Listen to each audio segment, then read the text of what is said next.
You can't fish right where the site's at, because the land's contaminated and stuff. You don't cut off a man's life at 33. Every man, woman, and child who works in this nation has got to know that he or she is handling hazardous material or that they're being exposed to it.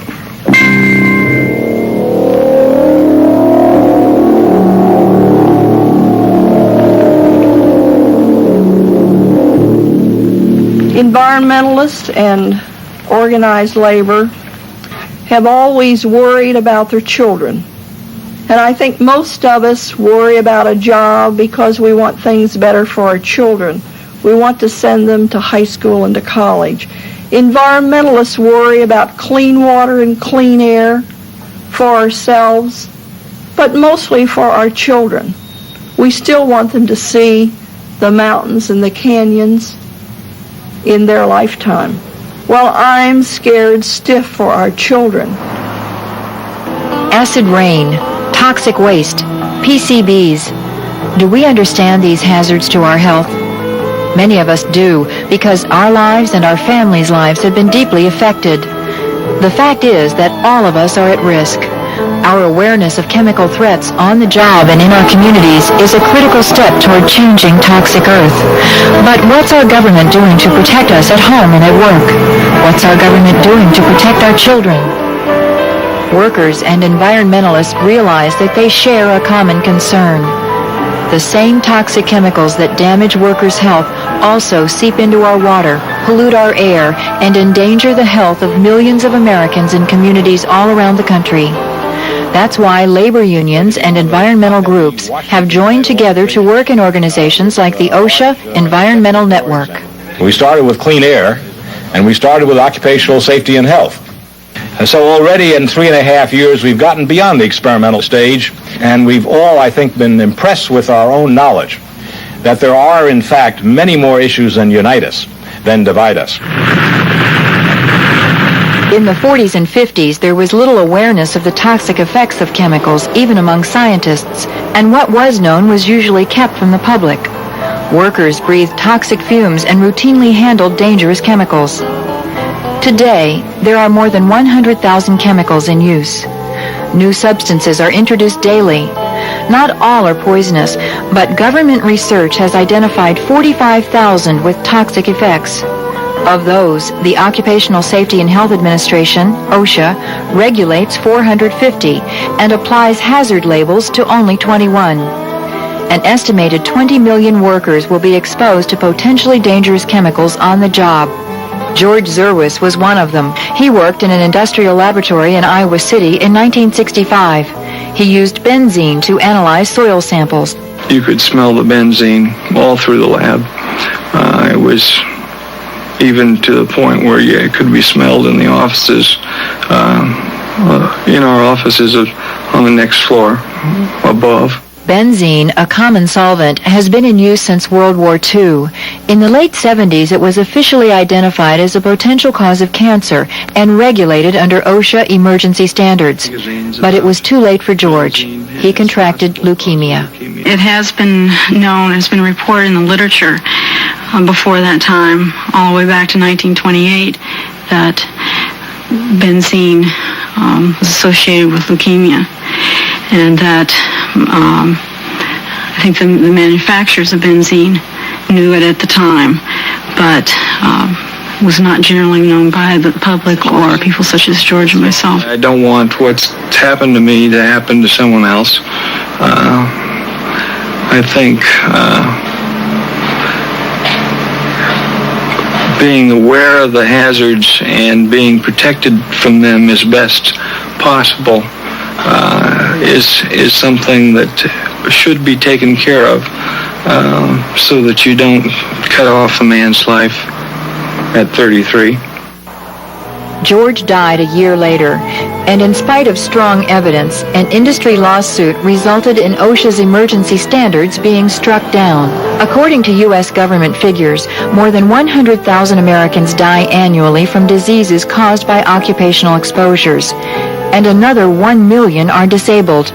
But our outdated workmen's compensation system recognizes and compensates fewer than 10% of these victims. Among many industrial workers, such as coal miners, textile workers, foundry workers, and others, 1 out of 4 develop cancer related to agents in the workplace. OSHA was signed into law in 1970 and is administered by the Department of Labor. OSHA's inspections forced companies to invest in new, safer manufacturing practices, free from hazards to workers. Stiff fines were imposed on companies not in compliance with OSHA standards. Among OSHA's beneficiaries were the textile workers, routinely exposed to cotton dust, causing brown lung disease.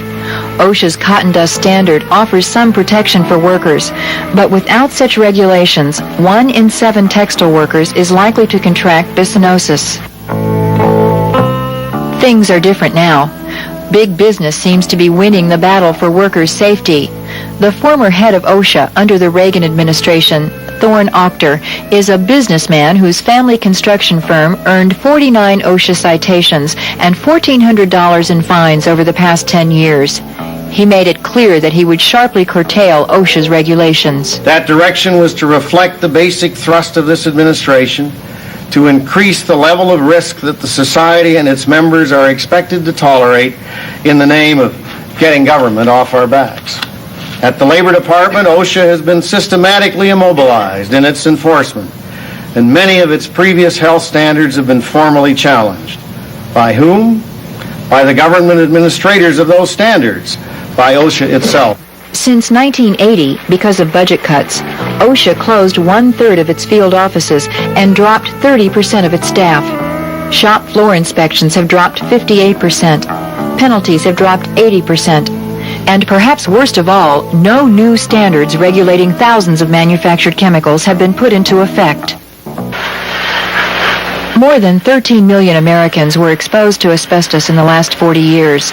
There was no public awareness because the information was suppressed. Lung cancer caused from this mineral takes years to develop. As many as 200,000 people may die from asbestos-associated cancers in the next 20 years. Workers who came home with asbestos particles on their clothes may have contaminated family members. In one study, 1 out of 3 family members showed signs of lung abnormalities. Workers brought home other substances as well. The case of the agricultural chemical Harazoline is, unfortunately, not atypical. I came in contact with Harazoline numerous ways. It was an open system for handling. My uniform came home to be washed. There's a chance my wife could have been exposed, through my uniform. During the 1.5 years of production of Harazoline at their plant in Rensselaer, New York, there were no known normal pregnancies and several cases of heart defects. A company spokesman for the holder of the trademark on the herbicide insists there is no pattern of birth defects in plants that manufacture Harazoline. It simply is a coincidence of circumstance, their man said. If it is a game of multiple coincidences, somebody was playing with loaded dice. These kids didn't have a chance. They did a open heart surgery when he was 3 weeks old. This child has gone through so much surgery and poking and that you or I will never see in our lifetime, and he is only 4 years old. He died in 1984. OSHA has yet to issue a standard for Harazoline. It's now being produced in Muskegon, Michigan. Strong limits are critical to prevent exposure to toxic substances in the workplace and in our communities. And we have the right to know if we are in any possible danger from hazardous substances. Some 20 states have passed worker right-to-know laws, and a few states have community right-to-know laws. While every state should provide information to communities and workers about toxic exposures, the right-to-know laws have run into trouble, particularly from chemical companies. The chemical companies don't want to reveal the ingredients of their toxic products because they say it would be giving away trade secrets. New regulations from the Reagan administration now allow chemical companies to decide what you should know, if anything, about your exposure to toxic substances. It's interesting to me that we have under the Food and Drug Administration regulations over things like cosmetics and certain food products and additives, where before that product can be put on the market, the manufacturer must prove that it's safe. Now, we all have a choice in those things, whether we use those cosmetics or eat those foods or drink those beverages or whatever. We have a choice. We don't have much choice in the workplace. We don't have much choice in the water we drink. We certainly don't have any choice in the air we breathe.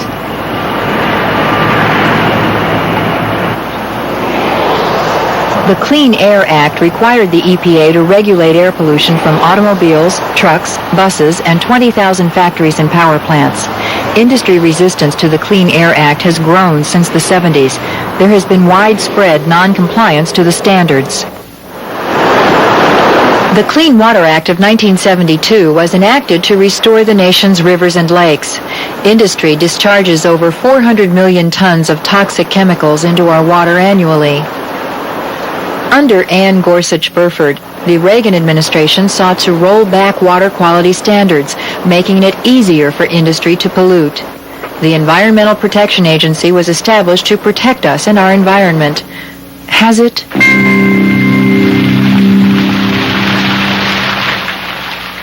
Acid rain is the byproduct of emissions from fuel-burning plants and factories.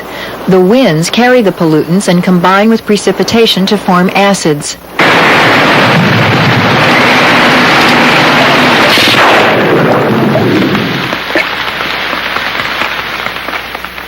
Acid rain destroys our forests, our rivers and lakes. An acidified lake looks clear and blue, but in reality it is a watery desert where no living thing can survive. The technology exists to cut emissions, and when the EPA came up with a plan, it was a weak one. Reagan rejected it. While we wait for another plan, acid rain still falls. Now is the time to put an end to the deadly precipitation that is killing our fish, forests, and streams, and draining the public coffers of at least $5 billion each year. Elizabeth, New Jersey, 1980. 30,000 barrels of toxic waste explode, injuring more than 100 people. This could happen at any one of the estimated 30,000 hazardous waste sites across the country. And the problem is growing. 275 million tons of new hazardous wastes are generated from manufacturing every year. That's more than 1 ton for every person in the United States. The EPA regulates hazardous waste, but only 1% of active sites have received thorough inspections. No new substance has been added to the hazardous waste list in 4 years. And only 50 million of the 275 million tons of waste are regulated. In Old Forge, Pennsylvania, transformers stored by a local electric company leaked PCBs, or polychlorinated bipanels, a known cancer-causing agent. Wind blew the dust laden with PCBs to a surrounding neighborhood. A state health survey revealed that many residents have PCB levels higher than normal. You can't fish right where the site's at, because the land's contaminated and stuff, and you walk down there with your shoes and it gets on your shoes, and you walk back up to your house and you track it in your house and it's there, and it doesn't go away. The government is removing the transformers after intense public outcry, but more than 2 years passed before any action was taken.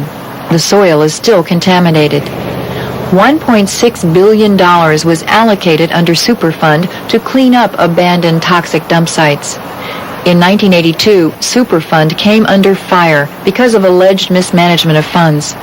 20 EPA officials resigned or were fired, including Ann Gorsuch Burford. And Rita Lavelle went to jail for lying to congressional committees. Only 7 of the 546 priority sites have been cleaned up with Superfund money. At the current rate, it will take the EPA 50 years to clean up currently abandoned hazardous waste sites. Seepage of hazardous waste from the workplace to the community is another problem, one that has surfaced in Silicon Valley, California. The tank was put in the ground in 1976. Maybe our water was contaminated shortly after that. We don't know. The leak came from a Fairchild Industries underground storage tank housing solvents to clean silicon printing discs in the high-tech industry. The fiberglass tanks leaked the chemicals downstream to public wells. Well, they found out about it in November of 1981 or December of 1981. My daughter was born in 1981 with multiple congenital heart defects. Lots of miscarriages on our street. We had a street that's 1 block long, and we had 8 miscarriages on the street in a period of 3 years. How are you doing? It's very important for people to take an active role when they visit their own physicians with a problem in terms of identifying exposures to toxic substances. Many physicians won't ask the questions that they need to get at this information, and without that information, physician can't establish these kinds of links. That's why we need right-to-know laws. But it is essential to have clean and safe equipment. In Santa Clara, the fire department now regulates storage and disposal of toxic solvents. The list of ingredients is confidential information, not available to the public. I think if we knew the amount of chemicals Fairchild had years ago, we would have been a lot more suspicious of them and a lot more protective of our health. The things we were smelling over there coming out of the plant, I think we now know are harmful to us, and we would have been a lot more angry, I think, the first time we smelled it.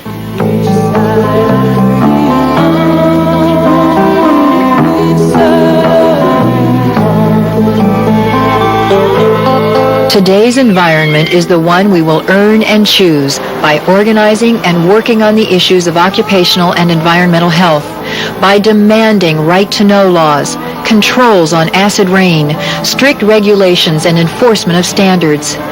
The alternative is leaving life and death decisions in the hands of polluting corporations, relying on lax and inadequate government supervision. Our greatest strength is in working together. We have a challenge as a network and a coalition between environmentalists and labor. We have a challenge to clean up, but in some way to see that cleanup simply doesn't transfer the pollution someplace else, and to see that in some way people can stay employed at things they want to be employed at and making the sort of wages that they want to make. Knowledge is power. Our protection depends on us being informed and mobilizing as citizens, locally and nationally. A healthy world is our right, a right guaranteed by the Occupational Safety and Health Administration and by the Environmental Protection Agency. Those who would sacrifice our health and our children's futures must understand that. There's a coalition out there, a coalition that you don't know about. The environmentalists and labor are together on this issue, and if you attack those two agencies, you attack them, and that's a pretty formidable army for you to be attacking.